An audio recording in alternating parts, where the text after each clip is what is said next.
રાજકોટ મહાનગરપાલિકા દ્વારા બાકી રહેતા વેરાની વસૂલાત કરવા માટે મેગા સીલિંગ ડ્રાઈવ શરૂ કરવામાં આવી છે, જે અંતર્ગત 300 થી વધુ મિલકતો પર તેઓએ 4 કરોડથી વધુ રકમનો વેરો વસૂલ કર્યો છે। ત્યારે નોટિસ આપ્યા બાદ પણ વિરોધ વચ્ચે પણ કડક ઝુંબેશ હાથ ધરવાની વેરા વસૂલાત શાખાએ મક્કમ નિર્ધારિત કર્યો છે। બાકી રહેતો વેરો તાત્કાલિક ભરી દેવા તંત્રએ અપીલ કરી છે। તારીખ 15/1/2026 રોજ જે છે એ વેરા વસૂલાત શાખા દ્વારા જે છે એ સીલિંગની ઝુંબેશ જે છે એ શહેરમાં ચલાવવામાં આવી હતી। તેમાં આપણે વાત કરીને જણાવું તો જે છે 15/1/26 રોજ કુલ 4.45 કરોડની જે છે વસૂલાત કરવામાં આવી હતી, જેમાં જે છે એ કુલ 969 જગ્યાએ જે છે એ ટીમ દ્વારા જે છે કાર્યવાહી હાથ ધરવામાં આવી હતી, જે પૈકી 591 કરદાતાઓ દ્વારા જે છે પોતાની રકમ જે છે એ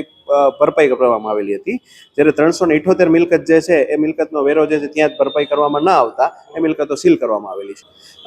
વેપારીઓ દ્વારા જે પણ પ્રકારનો વિરોધ જે છે એની અંદર જે છે એ અર્ધ સત્ય છે, કારણ કે જ્યારે આપણે વિચારીએ ત્યારે તેઓને નોટિસ તથા ડિમાન્ડ બિલ અને તમામની વિગતો જે છે એ તેમને એડવાન્સમાં જ પાઠવી દેવામાં આવેલી હતી, પરંતુ હવે તેમની કોઈ પણ પ્રકારની જે છે એ ફાઇલની કે એમની કોઈ રજૂઆતો હોય તો એમને લગત જે છે લગત અધિકારીનો સંપર્ક એડવાન્સમાં કરવાનો રહે। જ્યારે સીલ મારવાની ઝુંબેશ ચાલુ હોય ત્યારે આવો કોઈ પણ પ્રકારનો વિરોધ જે છે એ ગ્રાહ્ય રાખી શકાય તેમ નથી।